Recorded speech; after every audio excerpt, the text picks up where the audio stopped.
Ryan, do you remember back in the day of the Muppets where they had Statler and Waldorf? Yeah, the two old guys in the balcony who would make fun of everyone and complain. Yeah, I love those guys. Well, that's what we're going to do today, mate. Okay. I could not be happier. And we're going to do it about restaurants. One Okay. of my favorite things to complain about. This is going to Yes. be great. Yes. So, dear listener, this was born from the fact that Ryan and I were chatting earlier about restaurants and some of the things that drive us round the bend when it comes to restaurants. And then it obviously comes into the thing of going, well, if we were doing it, we would do it differently. That's right. So, and better for sure. Definitely better. Yeah. Definitely better.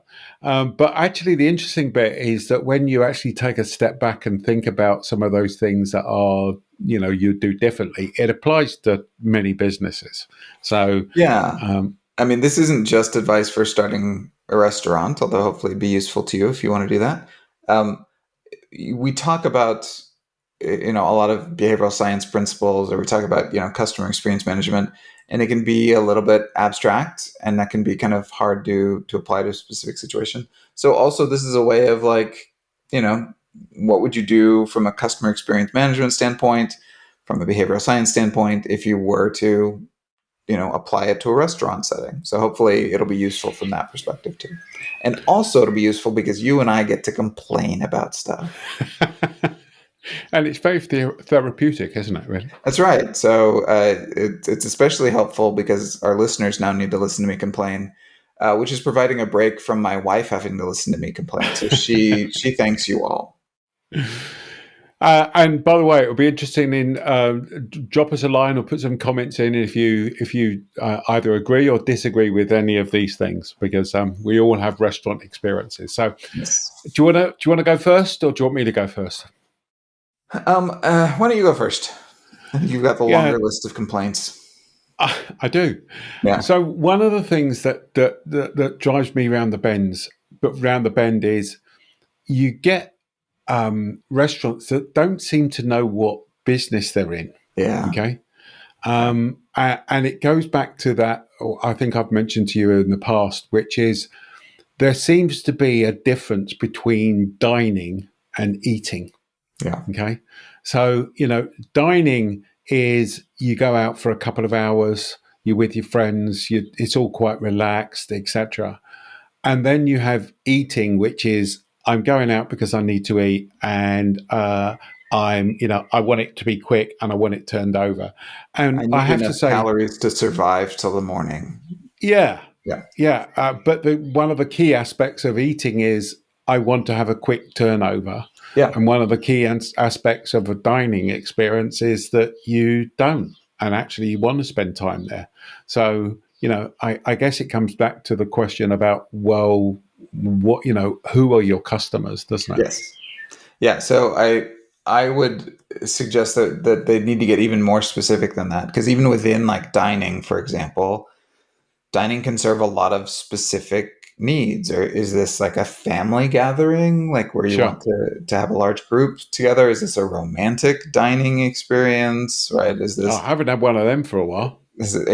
Speaking of wives complaining, is this an experience where it's more focused on the food? So like you're coming for a dining experience, but it's because the food is so like the centerpiece of the experience, and that's what you need to know. Any of those can work. But you need to know what it is what's the value that you're providing. And this is again where it links to other businesses outside of restaurants.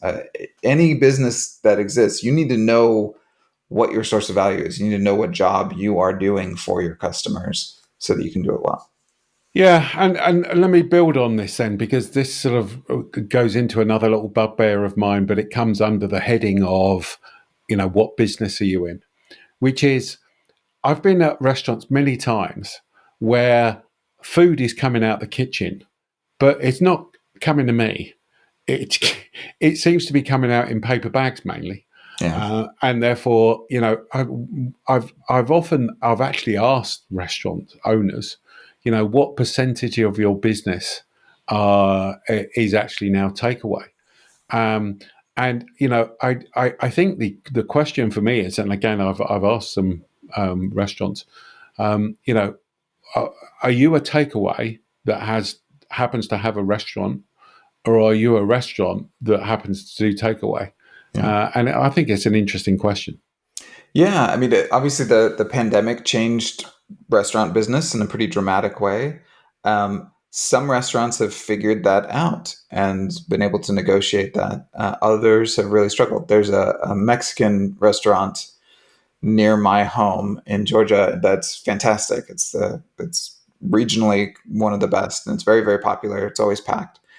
They moved to a larger building during COVID, kind of knowing or anticipating that someday people would eat back in the restaurant again.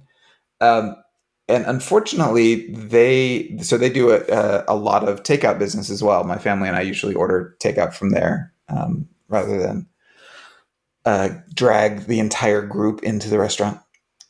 And when they moved to the new location, they did not plan for that very well. So the Sure, entrance to the restaurant, so the new location is bigger. There's more seating inside. They have a nice outdoor eating area. Like they did well on a lot of those dimensions, but the entry area to the new restaurant is chaos, and the sure, parking is worse. So like they were focused on their traditional business of in-person dining, and I haven't sat down in that restaurant since they moved, but it's probably good. It looks good from when I go in to pick up my food.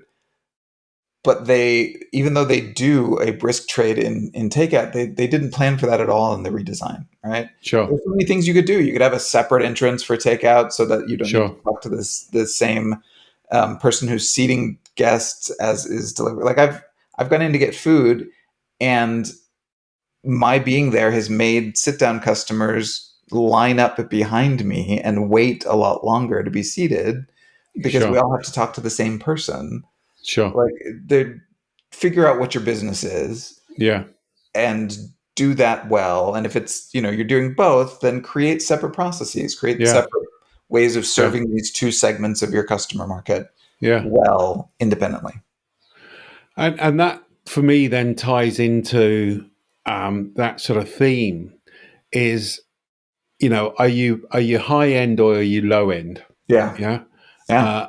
And then, what are the signals that you're going to give that support that? So let me give you some examples of this, which I think are interesting.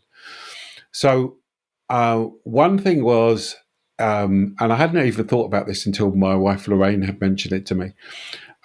We were going down the high street or the main street in Sarasota, where we live, and she said, "Oh, I haven't been to that restaurant. We need to go to that restaurant." And I said, "Oh, right, okay, yeah, we haven't been there." She said, "They have linen tablecloths," Mhm. and I thought, well, yeah, they do. And I hadn't actually thought that part of Lorraine's differentiation, That's great. and whether it's high end or low end, was do they have tablecloths or not? Yeah, Yeah. or linen. And let me be clear, linen Linen tablecloths, not tables, just yes. And that sort of then ties into other things, which is one of the things that bugs me is when you go into some of these restaurants and they have laminated menus. Yes. Yeah. And clearly a laminated menu is fine, but Mhm. it's Very it practical. it does it stand out, in that type of environment? Does it, is it appropriate, is the word I'm struggling for? Is it appropriate for that type of environment? I mean, every decision you make as a restaurateur, but also in your non-restaurant business, every decision you make is sending signals to your customers. Yeah, And so, what does a laminated menu send to your customer? Well, yeah, it sends signals that you are low price and probably low sure, quality, right? There sure, may be exceptions to that, um, and that may be fine, right? Maybe that is your business, in which case, great. But to your point, there are a lot of businesses that aspire to be something a little more upscale, and the laminated menus are cutting against that. yeah, I'm going to add one here having to do with menus, which is that I find the QR code menus to be massively annoying. Now, you had mentioned there's a news article recently Yeah. suggesting that those are on the decline. Yeah. In the New York Times. We'll put a Thank link in the goodness. show notes. Yeah. That's a change I'm glad to see reversing. But yeah, the QR code imposes a burden on your customers, Yes. where now I need to pull my phone back out. A lot of people are like looking for the restaurant experience to, take them away from their devices for a little while, and now you're forcing me to take it back out. I need to go through these steps. Most online menus that I've experienced are not optimized for the phone, so I'm like zooming in on these Yes. PDF documents and like Yes. moving around and navigate. It's Yes. imposing It all this drives me around burden the on the bend. customer so that Yes. the restaurant can save a couple of bucks, and it's not a great Well, signal. I think it's also just so short-sighted. Yes, Now again, there are cases where I guess it can apply because there absolutely. always Yeah, are. Okay, yep, but there are also cases where you think to yourself, one of the key interactions is between you and the wait staff, and if you're now forcing me to not do that, then it just again reinforces a commodity. Um, but talking about wait staff, let me build on that with another couple of things that drive me around the bend.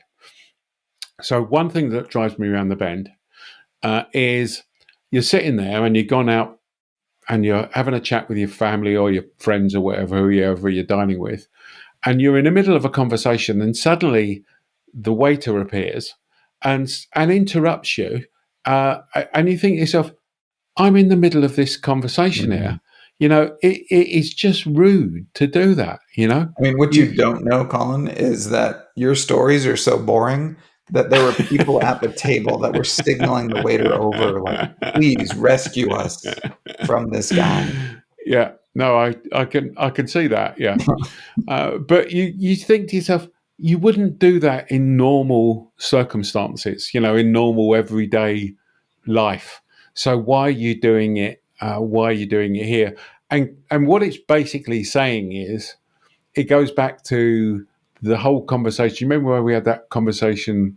Well, in fact, you weren't actually on this one, but the conversation with Joe Pine about time well spent and wait time. And Yeah, we talked about the whole bit about wait, which is basically going, what the message for me is, I am now ready for you. yeah, You now have to listen to me, yeah. just because I am more important than you are. And that for me is the wrong signal. And whilst I'm on a bit of a roll here, can I give you another one? Please go. Because this is the other half of it for me, which is then when they come back with the food, they and I love Indian curries. They then come back and go Rogan Gosh, to the table with their plate held up in the air, and then you have to put your hand up to say yes, that was me, and you think to yourself, I gave you this bloody. You took my order. There's only four of us. You took my order only 10 minutes ago, 15 minutes ago, whatever it was. Why can't you deliver it to the right person? And clearly, a lot of organisations do, yeah, or a Yeah, lot of restaurants do, because it's clearly not hard. I mean, yeah, all you've got to do is draw a little map on the menu, etc.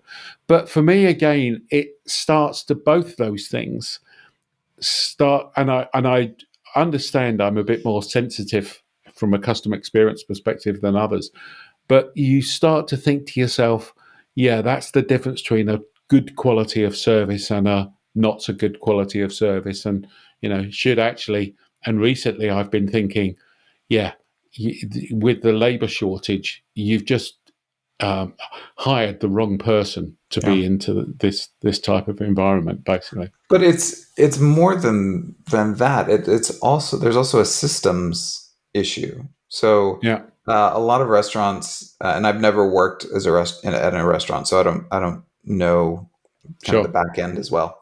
But a lot of times, I recall my food will be brought to the table by a different staff member than the person who took my order, and I sure. assume that there's logistical reasons for why that happens.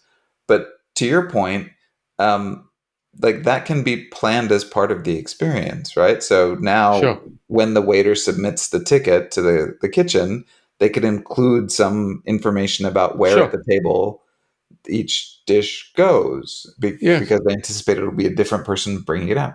So there's a system issue there where things are looked at from the perspective of the restaurant and what's convenient for us and what's convenient for our staff, as opposed to looking at it from the customer's experience, which is how can I make this a more pleasant, enjoyable, seamless experience for the customer. And this is definitely, we're definitely Statler and Waldorf in this episode, Oh I yeah, think. yeah. We're getting petty. But I do think that, like with everything, these little things add up, Yes. and they add up to your overall perception. So at the end of the experience, you go, was that a good experience or not? And you add all these little things up and you go, yes or no. The other one that annoys me is we went to a restaurant a little while ago in Sarasota, and it was a new restaurant, but all the tables were so close together Mm, that you couldn't hear yourself talk. yeah. It felt like every bloody table was trying to speak louder than the next table just so you could actually hear each other. And again, Yeah. you just think to yourself, they're clearly squeezing everybody in, but not just squeezing everybody in.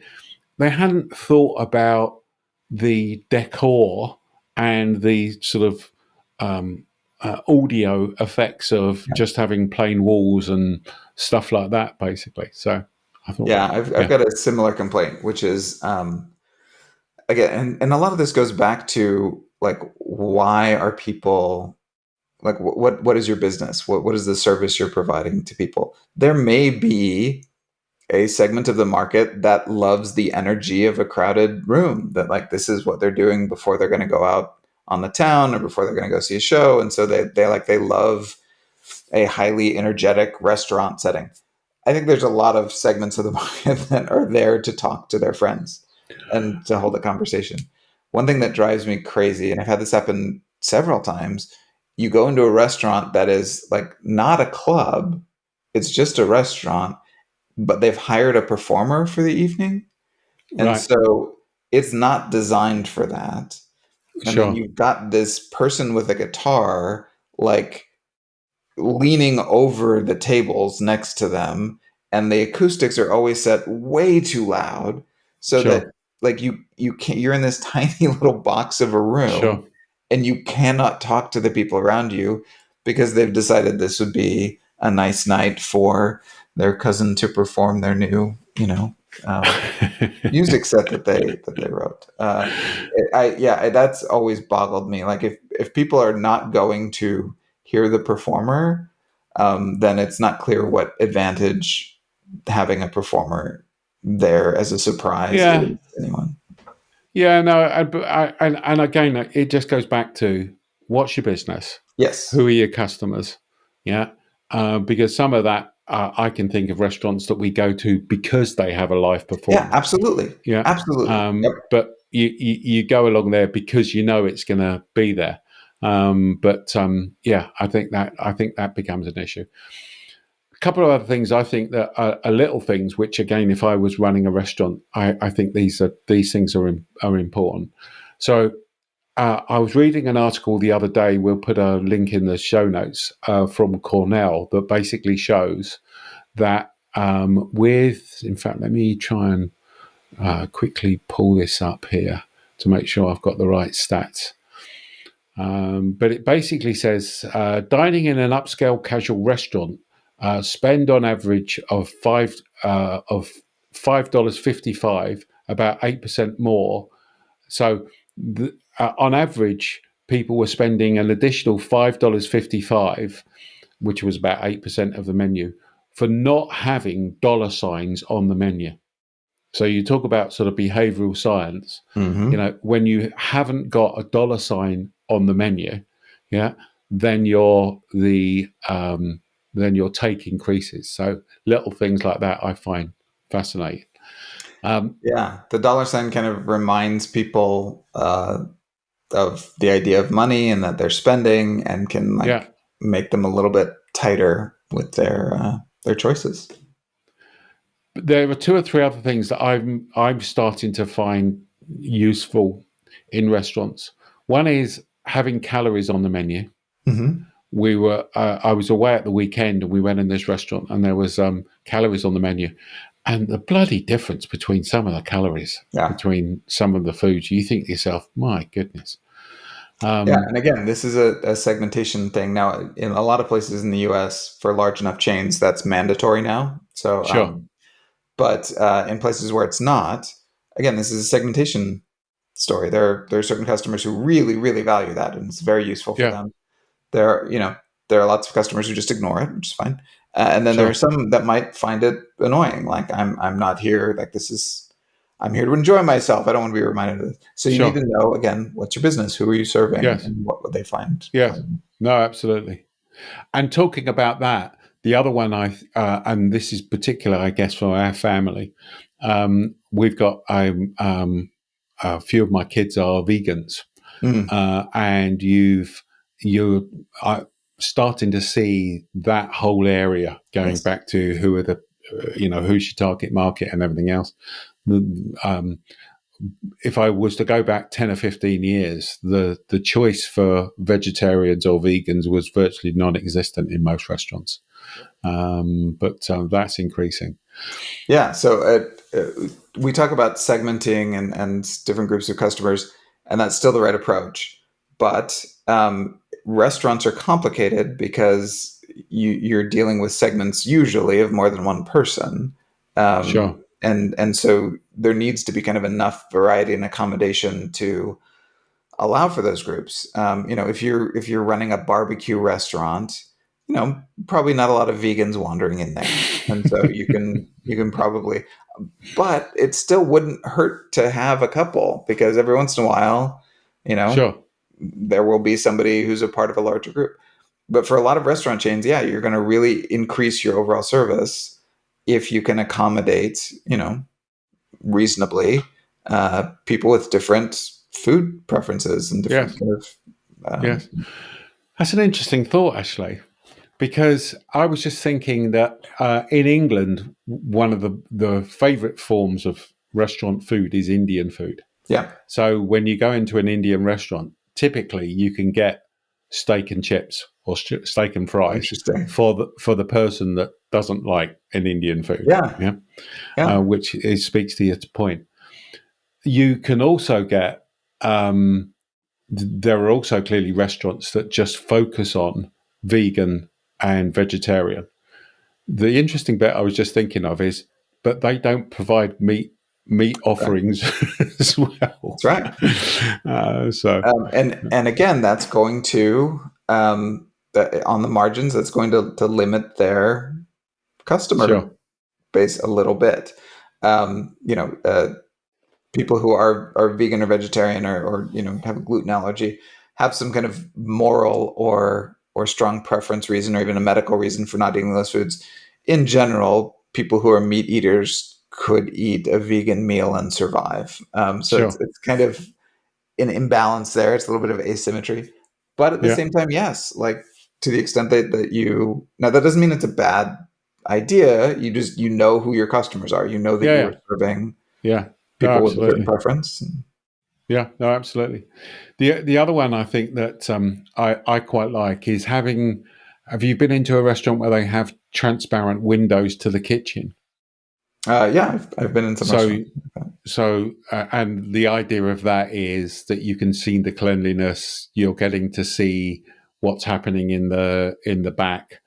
One of the things that they are one of the things that they've done over in England is that they now grade restaurants on hygiene, Yeah, and they have a sticker which they yep, have to put prominently on the entrance to show out of 1 to 5 where they've come, and yeah, they do that in the basically, U.S. too.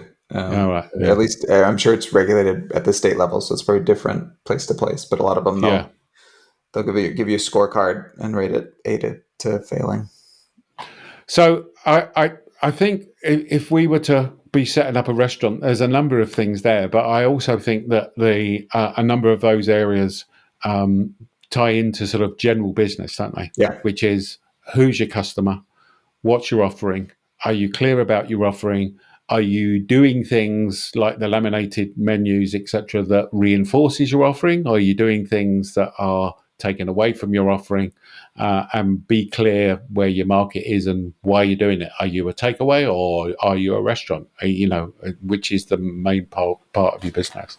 Yeah, I mean, that's the takeaway advice, regardless of what your business is. I mean, there are very successful high-end restaurants. There are very successful takeaway restaurants. There are very successful pubs, right? I mean, the purpose of a pub, you can buy some food there, but you're not there for the food. You're there to hang out and drink with friends and, play pub games and chat. Like, know what the source of value is. And surprisingly, a lot of that source of value extends well beyond the food, right? Yeah. So you can have great food, you can sometimes have mediocre food, and still be very successful in what you're doing if you know what the need is that you are designed to meet, and you can meet that need excellently well. Yep. Yep. So we've hoped that's been of use to you. If you have any other things that you particularly like or don't particularly like about your restaurants, then let Or us if you know. have any other topics that you would like Colin and I to just complain about for half an hour, we are always on board for that. Great. All right. This is Waldorf and Statler saying goodbye. See ya. Thanks so much for watching. And if you enjoyed this video, please make sure you subscribe so you don't miss an episode.